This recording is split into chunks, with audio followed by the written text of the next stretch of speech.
A la luz del día, esta tierra es todo colchas, himnarios y el ritmo constante de las ruedas de carreta. Pero las colinas recuerdan más que quehaceres y cenas de domingo. Después del anochecer, el país del Susquena vibra con una historia diferente, una cocida con susurros, huellas extrañas y relatos que se niegan a quedarse quietos. Pregunta a cualquier anciano y lo oirás. El campo sencillo no es tan sencillo cuando el sol se esconde. El mapa parece inofensivo. Graneros con brillantes medallones pintados en los frontones. Senderos que se enroscan bajo la sombra de los abetos. Pueblos con nombres que puedes pronunciar en una sola respiración. Pero si escuchas, el lugar responde. Te habla de una pequeña y tímida figura que saquea cestas de fruta desde las sombras. Te habla de una criatura tan desdichada que se derrite antes que ser vista. Te habla de palabras clavadas en las vigas para evitar que el rayo parta el techo. Y a veces dirige tu mirada hacia arriba, donde algo demasiado grande para comprender borra las estrellas durante unos firmes aleteos de sus alas. Esta noche vamos más allá de las postales. Sin trucos de escenario, sin teatralidad. Solo las historias tal como la gente las cuenta, las que se sienten lo bastante cercanas para tocarlas, y las que aún caminan a tu lado cuando el sendero se estrecha. Baja la voz. No porque aquí algo case el ruido, sino porque aquí lo callado responde. Pero primero, el ladrón más pequeño del bosque, el que no ruge. Merienda. No ruge. Saquea tu fruta. Muy por encima del río Susquehanna, Chiquis Rock se alza como un hombro de piedra, acantilados de cuarcita, dosel enredado, agua azul moviéndose pesada y lenta debajo. El mirador es honesto y amplio, el tipo de vista que hace a la gente susurrar sin querer. Es exactamente el tipo de lugar donde las historias te encuentran antes de que empieces siquiera a hacer preguntas. Los lugareños tienen un nombre para la pequeña sombra que vive justo fuera de la vista entre los árboles. El Albatuyj. Piensa en un Bigfoot que alguien metió en la lavadora y encogió. De 1,20 a 1,50 de estatura en un buen día. Bípedo, rápido, cubierto de pelo. Si tiene un llamado, la gente no se ha puesto de acuerdo en cuál es. Si se enfada, nadie ha visto la prueba. El Albatuyj no persigue. No derriba cercas. Espera a que te sientes en la hierba, abras tu canasta y mires hacia otro lado. La primera señal es simple. Una manzana que solía estar ahí. Ya no está. Luego un golpe suave en algún lugar justo fuera del sendero. Si tienes la mala suerte de girar en el segundo exacto, podrías atrapar un destello, algo pequeño y rápido deslizándose detrás de un tronco. Más a menudo, lo que realmente ves es la consecuencia. Un corazón de manzana medio comido tirado en el mantillo como si hubiera caído de una rama baja. Esa es la tarjeta de presentación del Albatuyj. No un grito, no un hedor. Huesos de fruta. Hay una discusión sobre el nombre. La explicación ordenada dice que es una mezcla popular, apple más snitch. Limpio. Lindo. Fácil de repetir en un picnic. Pero los holandeses de Pensilvania no llegaron aquí con las manos vacías. Su idioma y sus bromas viajaron con ellos, y hay un eco sorprendente desde el Palatinado.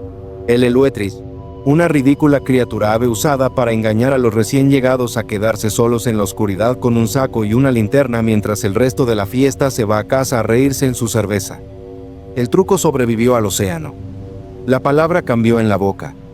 En algunos relatos, el apple snitch y el Eluetris no son enemigos en absoluto, son primos, parte broma, parte advertencia, parte prueba de que al bosque le gusta jugar.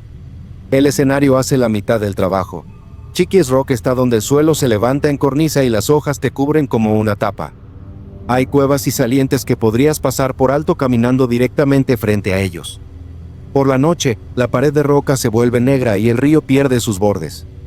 Si quisieras vivir cerca de la gente sin ser visto, podrías hacerlo peor que en esta cresta. Lo que mantiene vivo al Albatuyj hoy en día no es el miedo, es la pertenencia. Columbia, el pueblo vecino, celebra el día del Albatuyj la mayoría de los años. Puestos, paneles, artistas, todo con sabor a manzana.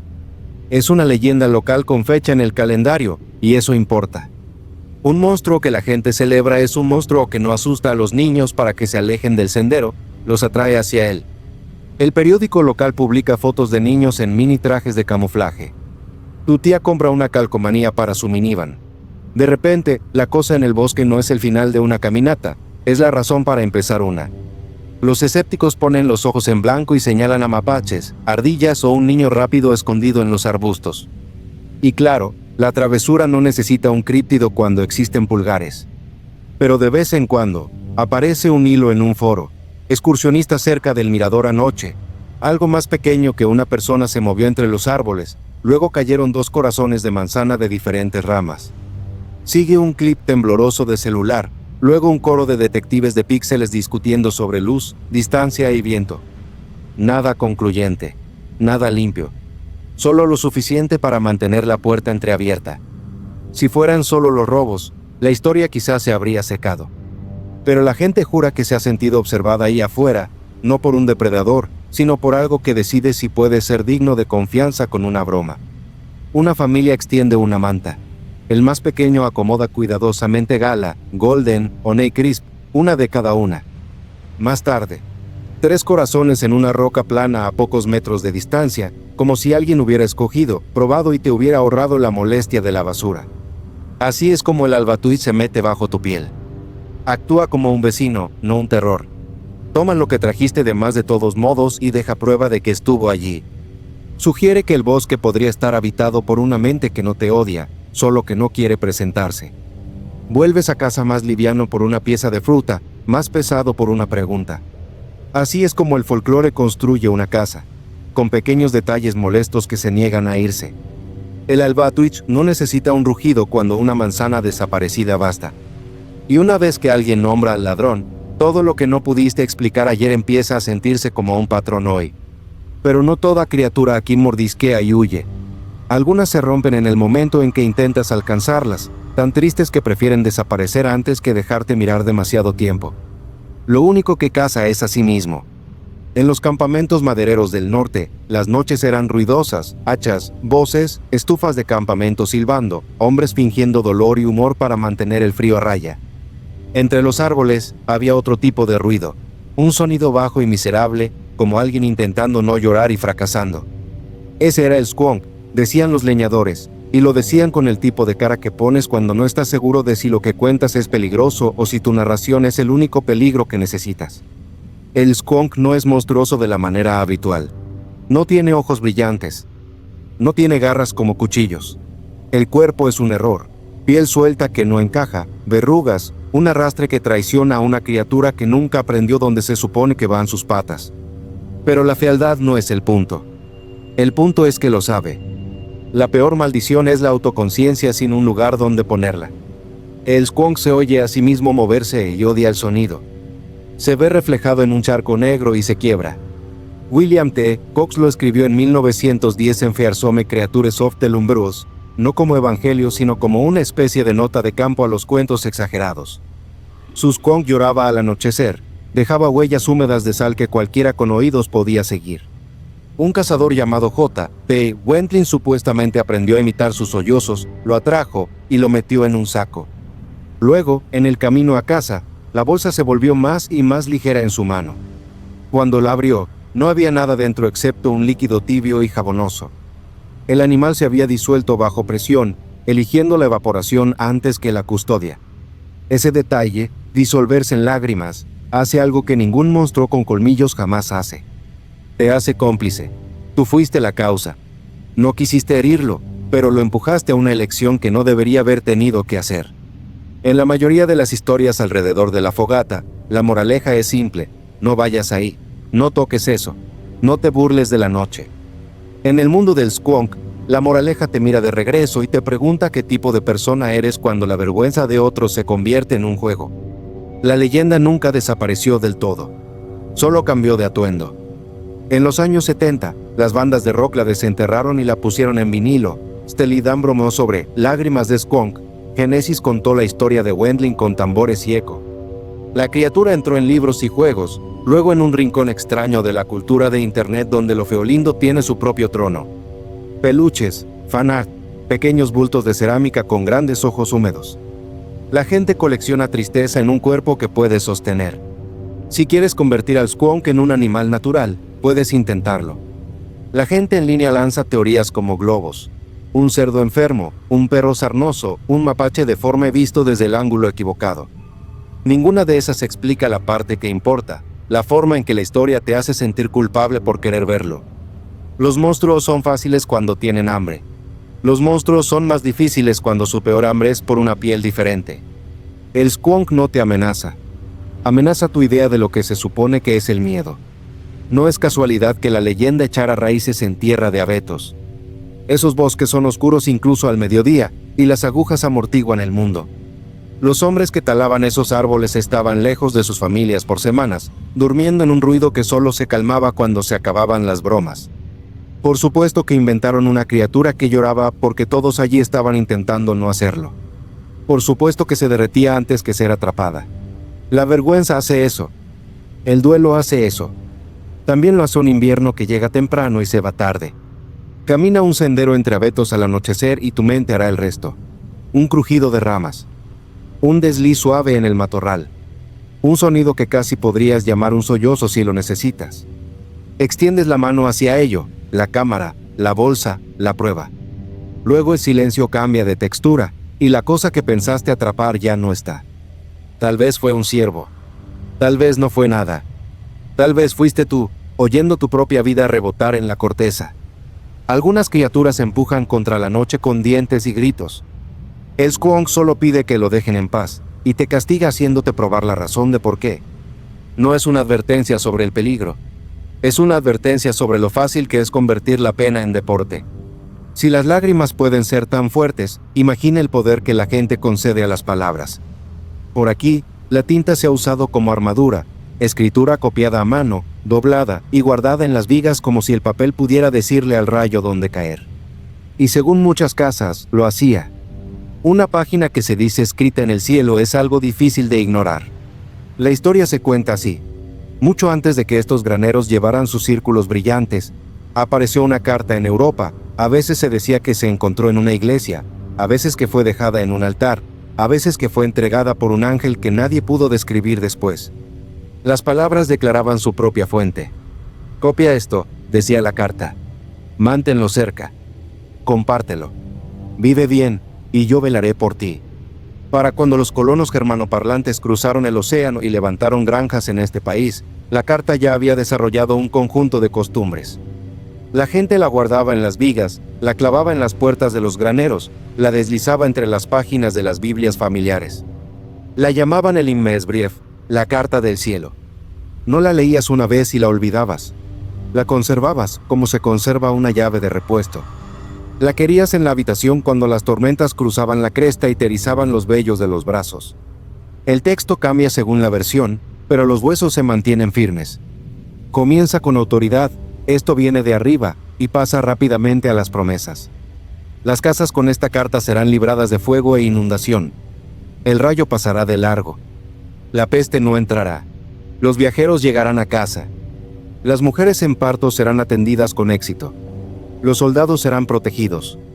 La mala intención se detendrá en el umbral y buscará un objetivo más fácil. La carta no pretende arreglar el mundo entero. Promete un círculo alrededor de tu parte de él. Eso suena a magia si quieres que suene así. La mayoría de la gente que la usaba no lo hacía. Para ellos, el Himmelsbrief formaba parte de una práctica más amplia que estaba lejos de ser impía. La llamaban Braucherei, Pogoin, trabajo de oración que cosía escritura, bendiciones y actos rituales. Un sanador podía susurrar un versículo sobre una quemadura mientras trazaba un signo. Un granjero podía dejar un cuchillo de hierro en el alféizar para mantener fuera las travesuras. Una madre podía guardar un papel doblado dentro de la almohada de un niño porque la noche es larga y la preocupación más larga aún. El objetivo no era reemplazar la fe. Era tomarla y blandirla como una herramienta. Si quieres un libro que acompañe a la carta, no tienes que buscar mucho. En 1820, John George Oman recopiló encantos cotidianos y protecciones en Telonlosfriend. No era un manual de brujería.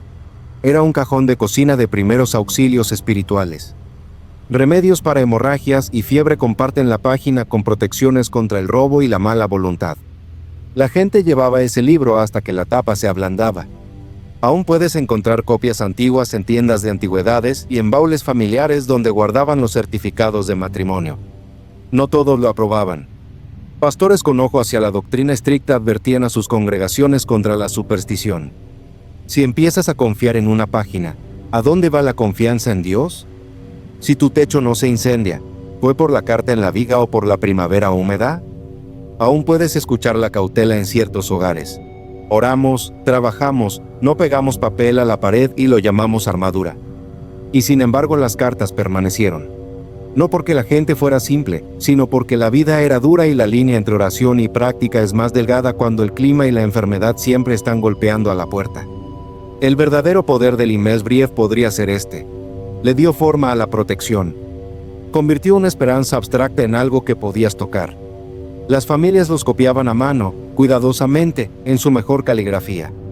El acto de copiar era devoción. El acto de colgarlo era consentimiento. Estamos bajo esta promesa juntos. Algunos eran sencillos. Otros florecían con bordes y adornos cuidadosos. Las palabras estaban allí como un latido visible. A veces la creencia se convierte en miedo. A fines de 1928, ese miedo abrió un agujero en el condado de York que nunca se cerró. Un power llamado Nelson Remeyer fue asesinado en su granja por hombres que creían que los había embrujado y que destruir ciertos objetos rompería el hechizo. Se equivocaron acerca de la magia y fueron culpables del crimen. Hubo juicios. Periódicos de millas a la redonda acudieron presurosos, hambrientos de un relato de brujería en un estado moderno. El caso se convirtió en un atajo, ex Joe, para todo lo que los forasteros nerviosos pensaban que estos valles escondían.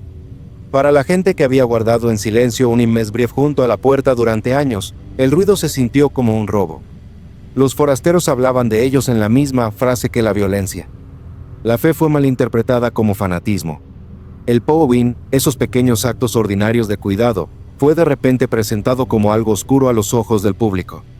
Pasaron décadas antes de que la conversación se suavizara lo suficiente como para que las familias pudieran hablar abiertamente otra vez sobre cómo sus abuelos entretejían creencia y práctica sin ser acusados de algo siniestro. Hoy, la carta todavía aparece. Viejos graneros revelan papeles doblados cuando se derriban. Herencias muestran paquetes escondidos en las esquinas de arcones de cedro. Museos regionales y centros culturales conservan ejemplos en sus colecciones, tinta oscurecida, bordes gastados. También puedes comprar impresiones modernas en línea, pero esas son otra criatura. Recuerdos para paredes, más arte que promesa. Los Immesbriefs originales eran diferentes no por el texto, sino por cómo se usaban. No eran decoración. Eran un pacto. No tienes que creer que una página puede doblar el rayo para entender por qué importaba. En un mundo donde una sola chispa podía llevarse el trabajo de un año y la casa que lo contenía, cualquier práctica que hiciera sentir a una familia preparada valía la pena conservarla. Y si la protección no hacía más que tranquilizar las manos, eso seguía siendo protección. Las decisiones calmadas salvan edificios.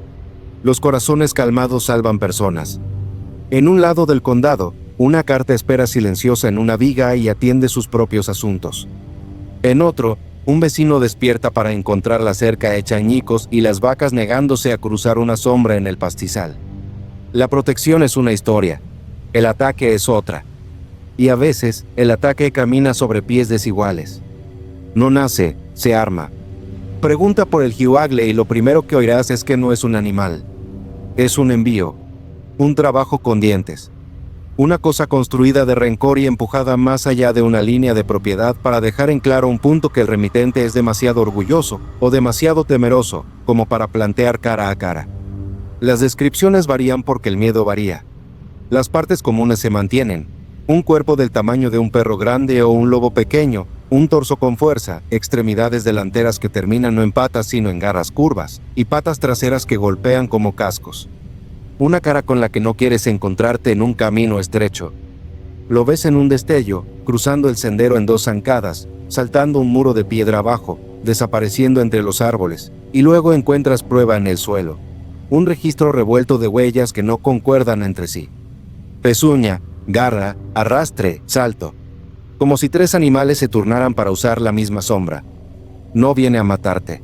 Eso sería simple, y lo simple no es el punto. Viene a romper la paz. Hace correr a los caballos hasta que sudan espuma y giran los ojos tan fuerte que ves blanco alrededor. Hostiga al ganado arriba y abajo de la cerca hasta que las tareas matutinas son caos y la producción de leche cae.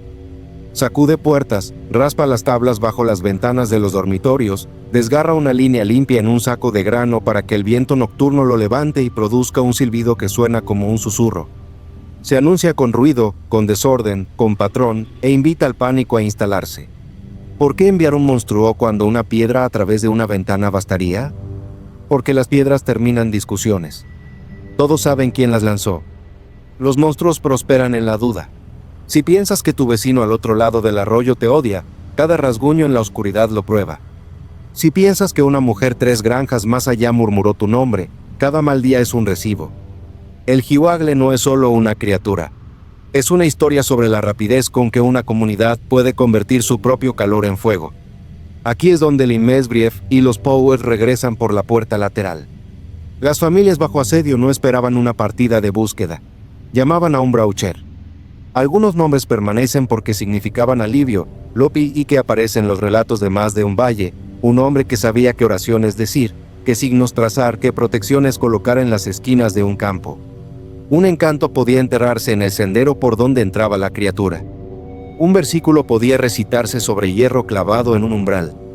El objetivo no era pelear garra contra garra. Era sacar el fusible del envío para que la cosa se quedara sin órdenes y se adelgazara. La gente que no cree en trabajos de hechizo dirá que el Jiwagle es un zorro malinterpretado a toda velocidad, o un par de coyotes moviéndose uno detrás del otro para que las huellas engañen, o un perro callejero alterado por el olor del rebaño.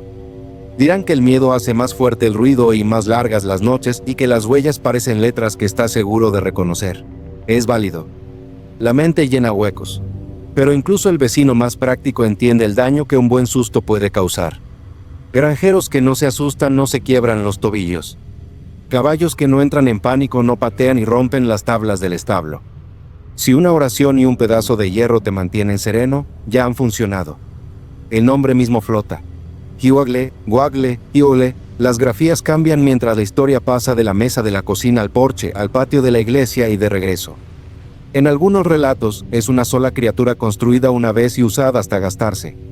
En otros, es un tipo que se puede convocar más de una vez si sabes a quién preguntar y que estás dispuesto a pagar en reputación. Ese es el costo al que las historias vuelven una y otra vez. Puedes obtener tu venganza, claro, pero no puedes elegir cómo hablará la gente de ti después. Los monstruos tienen la costumbre de dejar piezas atrás, y no todas quedan en el suelo. Hay un relato que se repite con diferentes nombres. Una familia despierta con un ruido como lata doblándose. Los gatos del granero han desaparecido. Los caballos no aceptan heno.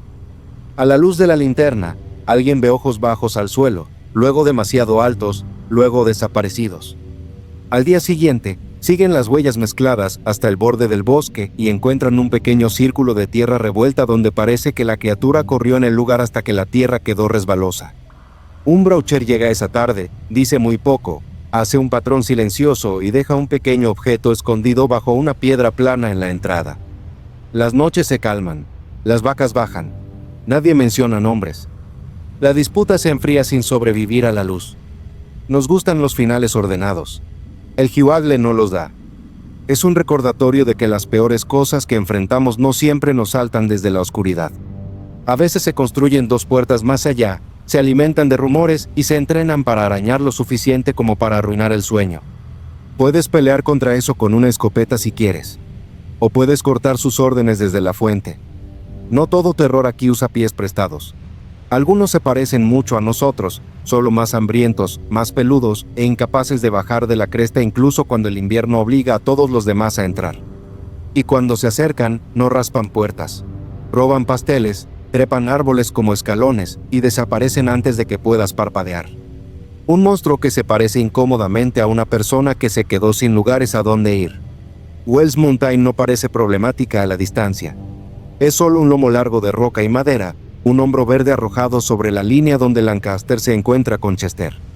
Pero al entrar en los árboles, el suelo cambia bajo tus zapatos, tierra delgada, piedra rota, senderos que suben más de lo que pensabas. Durante mucho tiempo, esta cresta fue un margen. Cuando los valles eran todas cercas y orden entonado con himnos, la montaña acogía a quienes no encajaban.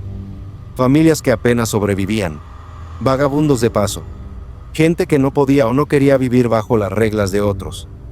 Ahí es donde vive el hombre peludo en el relato. Sí, vive es la palabra correcta para alguien que se mueve cuando el viento lo hace y duerme cuando la roca se lo permite. Es grande. No gigante, pero lo bastante grande para que hombres que balancean mazo y guadaña se queden callados cuando pisa el sendero. Está cubierto de pelo como si el invierno nunca terminara en su piel. Ropa, si la tiene, son harapos que mantienen el frío fuera de las partes que no pueden crecer un abrigo. Trepa árboles como lo hacen los niños, sin pensarlo, solo brazos y pies encontrando apoyos que el ojo no ve. Corre como si conociera cada raíz por nombre y nunca se cruzara con la misma 2 veces. No te caza, caza tu paz. Los niños se alejan demasiado en un encargo de moras, y el bosque inhala. Vuelven pálidos, sin aliento, seguros de haber visto a cualquiera menos a un hombre detrás del laurel. Los caballos se asustan de noche y corren la cerca hasta el amanecer, que los hace parecer avergonzados. Una tarta dejada enfriar en el alféizar se convierte en una historia que cuentas con risa la primera vez y con un clavo en la ventana la segunda. Pregunta a 10 personas qué es el hombre peludo y obtendrás un mapa de los nervios del condado. Para algunos es lo salvaje que queda en una tierra que se esfuerza por limar cada borde. Para otros es una advertencia metida en la boca de los niños que no escuchan. Quédate fuera de los árboles, vuelve a casa antes del anochecer, no hables con extraños que no contestan. Para unos pocos, es una persona que casi conocieron, un hombre que se soltó de la correa de la sociedad y siguió caminando hasta que la montaña le dijo que podía quedarse si aprendía a estar callado. Cada comunidad hace un monstruo del lugar que teme y un santo del lugar que extraña. Los relatos de Wells Mountain se inclinan hacia ambos lados. Hay versiones donde el hombre peludo es cruel en las pequeñas cosas que cuentan, rompiendo portones porque sí, asustando a los más jóvenes porque son los que más fácil se asustan. Hay versiones donde solo es tan duro como el invierno, duro porque el mundo es duro.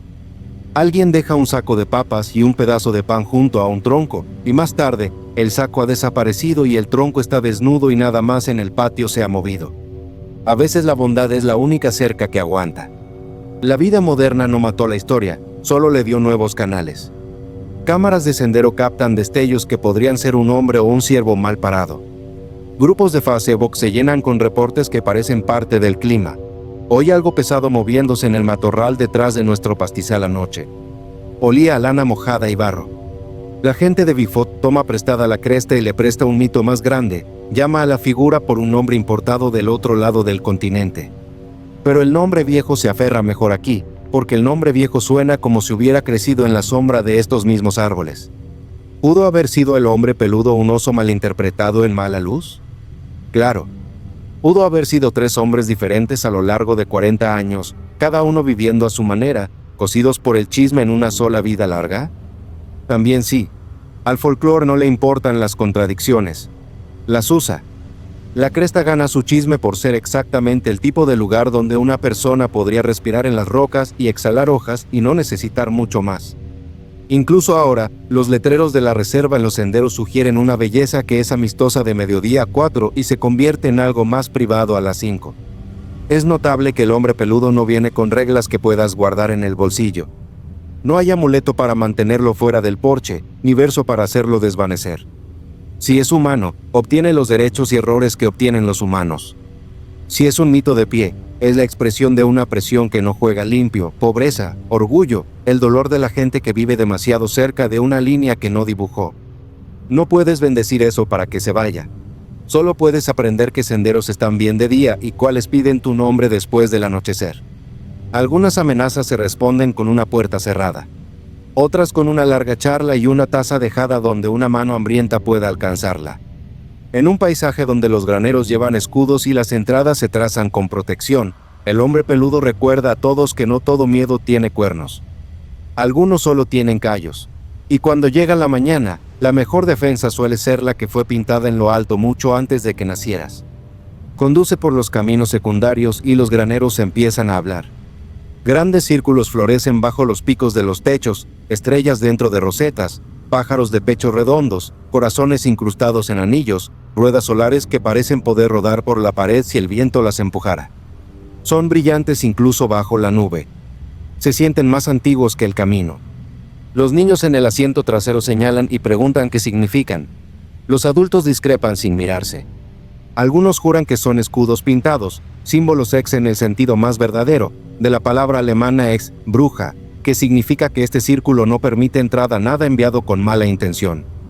Otros sonríen y dicen la frase que escucharás de cierta generación de los Pennsylvania Dutch cuando no quieren tener todo un debate un martes por la tarde. Hus for nice. Son decoración, dice la discusión. Nada más. Hermosos, sí. Culturales, sí. Mágicos, no, gracias. Dios vigila la granja, no un círculo de margaritas.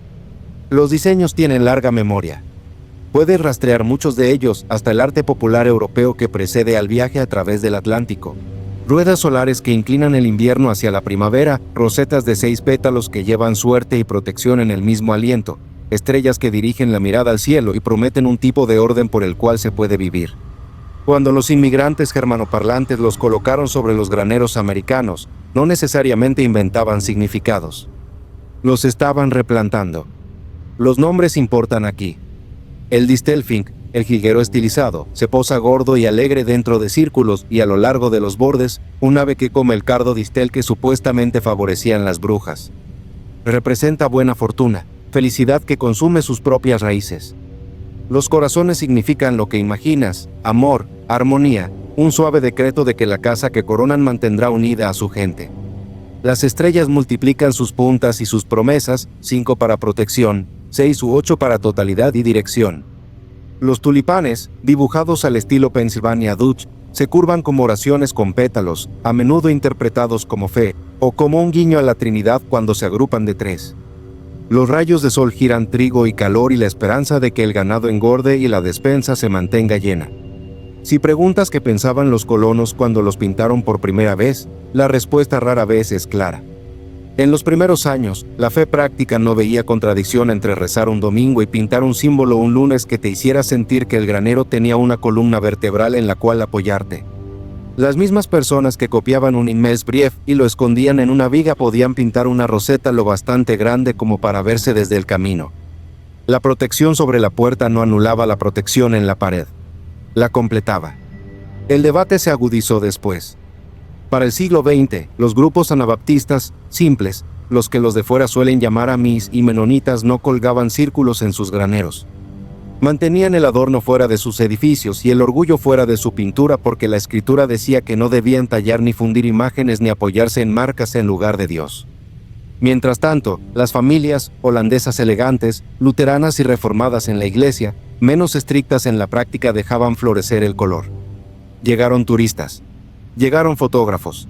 Las tiendas vendían letreros de madera que podías llevar a un porche a cientos de millas de distancia y aún llamarlo conectado al lugar donde vacacionaste. Nombres como Joniot y Jacobso convirtieron la pintura en arte y negocio, y pronto la marca de la región tenía un círculo en ella. El idioma lo complica aún más. Algunos historiadores argumentan que la frase exin es una etiqueta moderna impuesta sobre un hábito más antiguo, que las familias anteriores los llamaban estrellas de granero, o no los llamaban de ninguna manera porque no necesitas un término para tus propias paredes. Otros dicen que ex siempre rondaba dentro de los significados de los diseños, se hablara o no, porque el valle sabía exactamente qué temía y cómo quería enfrentarlo. Ambos pueden ser ciertos. El trabajo de un símbolo es contener más de una cosa al mismo tiempo. Hoy, los símbolos cumplen doble función. Son postales pintadas que dicen a los visitantes dónde están. También son brasas de una cosmovisión donde el patrón empuja contra el caos. Etsy está lleno de giros modernos, lunas añadidas, letras incluidas, colores ajustados para combinar con un sofá. Wittok reclama los círculos como trabajos, a veces con respeto, a veces sin idea de las viejas líneas que están cruzando. En cocinas de granja y patios de iglesia, el viejo debate se repite. ¿Son estas bendiciones las mismas sin la vida que las engendró? ¿Cambia el significado cuando la madera cuelga en la pared de un apartamento urbano y no en un hastial enfrentando un clima que puedes saborear? Una cosa en la que casi todos están de acuerdo. Los mejores no son aleatorios. El espacio es intencional. La geometría calma la vista. Incluso si no crees que una roseta pueda mantener al zorro fuera del gallinero, puedes sentir la estabilidad que arroja sobre un patio. Eso por sí solo protege algo. Una casa que se ve cuidada es más difícil para el miedo de invadir. Hay una historia de una tormenta que golpeó 3 granjas en línea. La primera no tenía nada en el granero, solo tablas ya grises. La segunda tenía una rueda brillante con tulipanes y estrellas. La tercera tenía un círculo simple con un distelfín sonriendo como si supiera para qué sirve la lluvia. El rayo alcanzó el alto roble entre ellas y lo partió, luego buscó un techo. Saltó los tres. Los hombres sacudieron la cabeza y discutieron bajo los aleros con agua en el cabello. Uno dijo gracia, uno dijo geometría, uno dijo suerte. Y así es como funcionan los símbolos. Te dan un lenguaje para el alivio. La pintura se pela. La madera se pudre. Nuevos graneros se levantan con rostros lisos o con impresiones clavadas donde antes iba la pintura. La discusión no termina. Solo cambia de tono. No tienes que resolverla para disfrutar el viaje.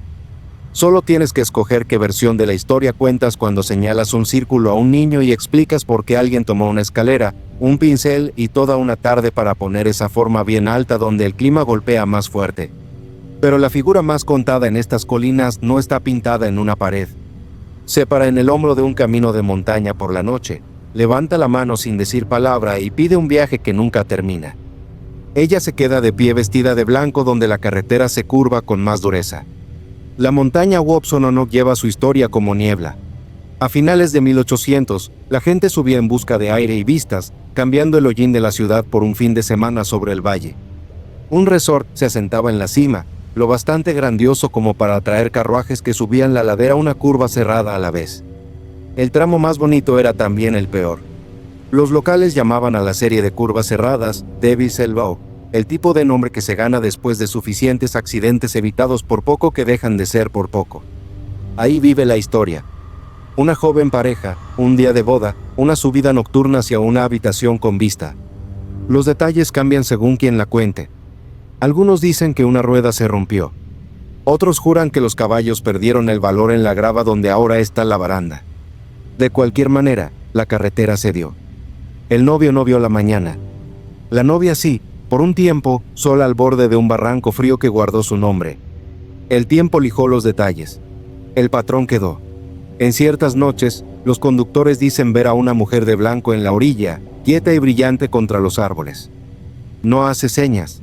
No llora. Se queda como una pregunta que no puedes dejar sin responder. Te detienes. Ofreces un asiento. Ella siente y se desliza adentro, trayendo un frío que la calefacción no toca. Su vestido cruje sin moverse.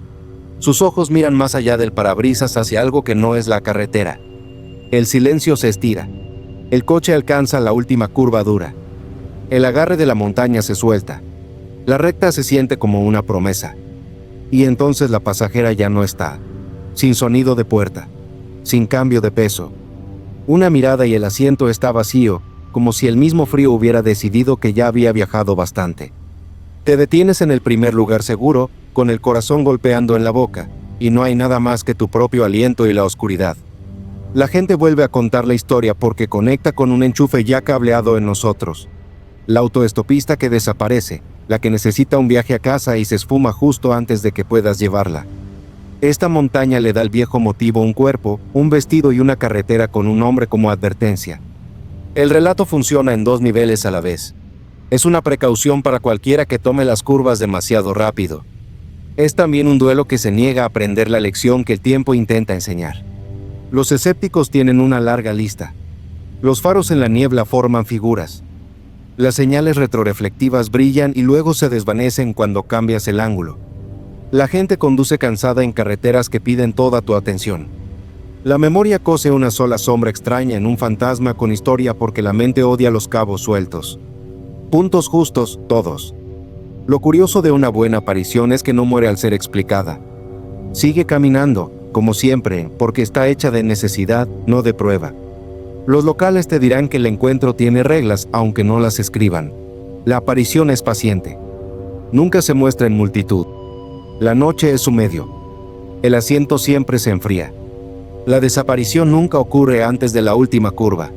Y si hablas demasiado alto de ello en el restaurante equivocado, alguien 2 mesas atrás girará lo suficiente para que compruebes si está escuchando o recordando. No es venganza. Aquí no hay revancha. Solo un bucle. El inicio de una vida que nunca comenzó. La memoria de un vestido blanco contra árboles negros y una curva con un hombre que ríe sin sonreír. Los guías turísticos la mencionan. Los blogs la retoman y agregan fotos descoloridas para dar ambiente. Cada generación actualiza el vehículo, de carruaje a sedán, pero la pasajera no cambia. La alegría interrumpida es un tipo de batería. Conserva su carga. Si alguna vez haces el recorrido, no admitirás porque bajas un poco la ventanilla a pesar del frío. Dirás que es para que no se empañe el parabrisas. Dirás que es para tus oídos, para escuchar cómo las llantas muerden la grava. Pero quizá también quieras sentir el aire cambiar si alguien invisible se sienta a tu lado. Quizá quieras que la noche te diga que también recuerda. Lo más aterrador aquí arriba no siempre está en la orilla. A veces no está en la carretera en absoluto. A veces pasa por encima de ti y sin tocar nada y aún así consigue hacer que todo se sienta más pequeño. Sin plumas, sin consuelo, solo una forma que devora el cielo. Pregunta a suficientes personas que caminan por los campos después del anochecer y surge un patrón. No es un ave, no es un avión, no es nada con un sonido que puedas marcar en una tabla. Hablan de una oscuridad que se mueve como un techo vivo. Una envergadura del ancho de un granero. Un ritmo lento que sientes en el pecho más que en los oídos. No aletea, respira. Los detalles coinciden de maneras inquietantes. Las alas no son plumas en el sentido habitual, se describen como de cuero, con textura de piel vieja, atrapando apenas la luz de las estrellas para verse mal. La cabeza se percibe más grande de lo que debería, con la forma alargada de un caballo hecha siniestra por el ángulo. Los ojos, si es que son ojos, brillan no como linternas sino como brasas, un rojo apagado que no ilumina el suelo pero se niega a ser solo reflejo. La gente culpa a sus cámaras y luego a la noche y luego a sí mismos por no levantar el lente a tiempo. La cosa ya se ha ido antes de que el sentido común regrese. Lo que hace que se meta bajo la piel no es un ataque, es la indiferencia. Un depredador te nota, una tormenta te ignora, sea lo que sea, pasa por encima como un viejo dios abarrotado de camino hacia otro lugar. El ganado no desaparece, los techos no se rompen. La tierra no lo registra excepto en la forma en que el aire se siente más delgado por un instante. Quizá por eso atormenta más que una criatura con gusto por el drama. Puedes defenderte de un monstruo que quiere lo que tienes. ¿Cómo te defiendes de una presencia que no le importa que existas? Pensilvania tiene un archivo lleno de reportes de aves gigantes. Investigadores como Stan Gordon han estado catalogando rarezas aladas durante décadas, avistamientos de Thunderbird con amplias alas y garras lo bastante grandes para alimentar 1000 rumores de granja.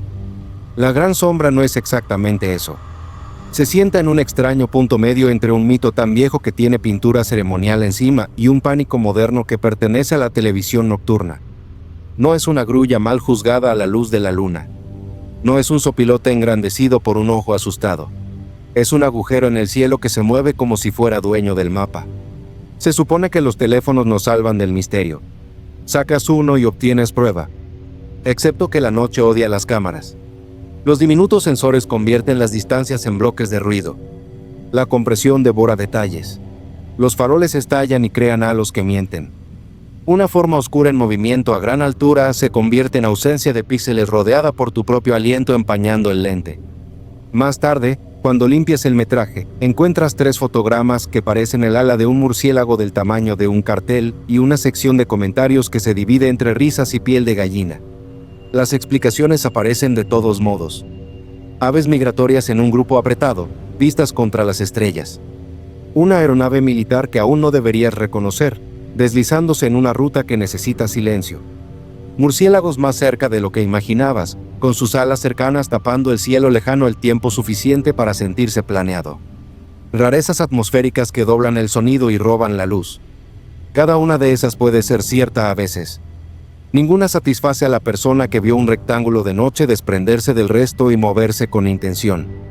Escucha suficientes testigos y encontrarás un momento compartido que no se preocupa por la biología o la física. Sucede justo después de que la forma sigue de largo.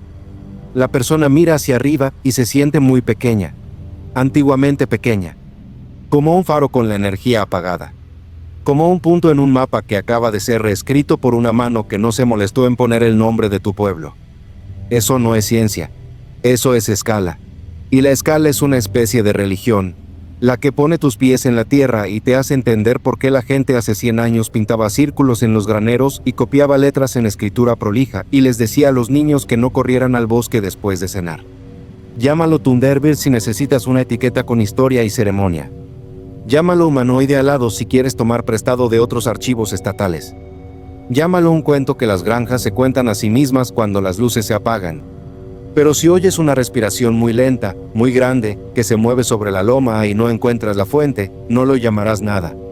Solo te quedarás quieto y contarás y te preguntarás cuánto dura una sombra antes de que aprenda tu nombre.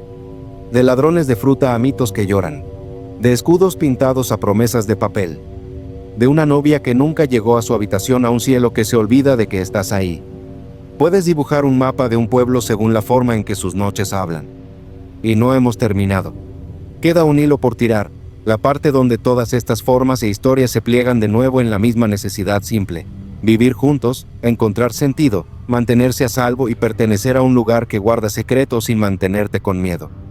De día, este paisaje son tareas y himnos y ruedas que giran sin queja. De noche, se convierte en un libro de cuentas de necesidades escrito en criaturas, amuletos y sombras. El Albatut quiere manzanas y anonimato. El Squonk quiere dejar de escuchar su propio nombre. El Inmesbrief quiere que creas que la protección puede copiarse en el mundo. El Hiwagle quiere tu sueño, porque el sueño es donde la duda no puede crecer. El hombre peludo quiere distancia. El Signox quiere orden en círculos que puedes ver desde la carretera. La novia en Wopsononok quiere un viaje que nunca termina. La gran sombra no quiere nada de ti en absoluto, y eso puede ser la peor parte. Ponlos uno al lado del otro y parecen un museo. Míralos de nuevo y son un mapa. Cada leyenda resuelve un problema sin pretender ser la única respuesta. Si temes al bosque, inventas a un pequeño ladrón que juega limpio y se mantiene tímido. Si te temes a ti mismo, inventas a una criatura que se disuelve en lugar de ser observada demasiado tiempo. Si temes al clima, copias palabras que le dicen al rayo que cuide sus modales. Si temes la sonrisa apretada de dientes de tu vecino, le das un cuerpo a su rencor y contratas a alguien para quitarle la batería. Si temes la pobreza, pones el hambre en un hombre con pelo como abrigo y le pides que robe tartas en lugar de niños. Si temes al caos, pintas geometría donde el viento no puede evitar verla. Si temes la pérdida, la pones en un camino con un nombre que te advierte. Si temes la escala de las cosas, dejas que el cielo te olvide por un minuto y luego pones ese minuto en una historia para que no te devore de nuevo. La gente fuera de estos valles a veces se ríe del folclore como si fuera un pasatiempo. Aquí dentro, funciona. Eso no significa que los monstruos sean reales en el sentido en que un ciervo es real. Significa que las historias cargan con el peso que les pedimos. Un Inmesbrief clavado en una viga cambia la manera en que una familia duerme durante una tormenta. Una roseta pintada cambia la forma en que se siente un patio cuando el trueno se acumula en la cresta. Un nombre como Albatwitch cambia como un niño decide tirar un corazón de manzana y mirar hacia las ramas con una sonrisa en lugar de un sobresalto. Vivimos de estos ajustes. No tenemos otro tipo. La fricción es el punto. Puedes ir a la iglesia y aún así doblar una carta. Puedes mantener la doctrina estricta y aún así admitir que a veces un símbolo calma tus manos. Puedes descartar a un Hiwagle como un mal rastro y aún así contratar a un Braucher porque los caballos no se calman y tú tampoco. Puedes llamar a los signos X solo por bonito y en secreto sentirte mejor cada vez que ves el sol estallando sobre la puerta del pajar. Puedes conducir las curvas cerradas en Wopsononok porque sabes que los frenos están bien y aún así mirar al arcén, listo para hacer espacio a un pasajero que no dejará abolladuras. Nada de eso te hace tonto. Te hace humano en un lugar que siempre ha pedido más de su gente de lo que entrega. Algunas partes de las viejas historias son fáciles de fechar. Puedes encontrar los anuncios del resort y los registros judiciales de un invierno que todos desean que hubiera terminado de otra manera. Puedes pararte en el mirador donde desaparecen las manzanas y contar los segundos que tomaría que algo pequeño se desvaneciera en una pendiente tan profunda. Puedes pasar los dedos sobre pintura que sobrevivió al pincel que la creó. Puedes sostener un Inmesbrief que sobrevivió a la persona que lo escribió. Puedes trazar las líneas del vientre del Distelfing y entender por qué alguien quería esa forma mirando hacia los campos en febrero. Otras partes rechazan el calendario. Viven en el espacio entre lo que puedes decir y lo que solo admitirás después de la segunda taza de café, cuando la habitación está cálida y todos allí están de tu lado. Vimos algo, oímos algo, nos reímos cuando él lo contó y luego escuchamos el mismo sonido un mes después y ya no nos reímos. Estas no son pruebas. Son acuerdos entre vecinos. Las firmas son la forma en que las historias siguen coincidiendo a lo largo de los años sin que nadie planifique que lo hagan. El Internet no mató nada de esto. Lo archivó y le dio salidas. Los festivales convirtieron al Albatüt en una mascota con fecha en el calendario, y eso mantiene viva la leyenda sin dejar al bosque hambriento. Los podcasts y la radio nocturna sumaron nuevos oídos a viejos cuentos. Los foros permitieron que los vigilantes nocturnos compararan notas en tiempo real, lo que añade ruido y también añade ese relato que hace que un anciano en una mesa de cocina sienta y diga, sí, esa es la parte que siempre olvidan. Incluso los videos que no prueban nada hacen algo. Te enseñan cómo se ve el tipo interesante de nada. Si te alejas lo suficiente, aparece un patrón. Las historias que perduran aquí son las que ofrecen alivio sin pedirte que traiciones quién eres. Las familias sencillas mantienen sus paredes sin pintar y sus oraciones dichas. Las familias refinadas mantienen sus ruedas brillantes y sus círculos más brillantes aún. Ambas pueden caminar bajo la misma gran sombra y salir con un relato que encaje en su casa. Ambas pueden escuchar la pena de un perro y decidir qué hacer con ella. Ambas pueden criar hijos que conozcan la peor curva del camino por un nombre que pertenece tanto a un sermón como a una canción. Hay un rumor que a algunas personas les gusta, del tipo que une hilos aunque la historia no esté de acuerdo. Dice que un granero cayó en una tormenta y la familia rescató las tablas en pilas.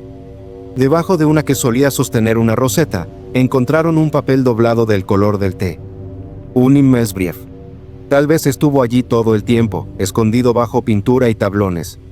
Tal vez alguien lo metió allí y lo olvidó o murió y se llevó el recuerdo consigo. El punto no es la prueba. El punto es la sensación de que el círculo en la pared y las palabras en el papel nunca estaban discutiendo. Estaban diciendo lo mismo en dos idiomas a la vez. Estas colinas no son un museo del miedo. Son una escuela de atención.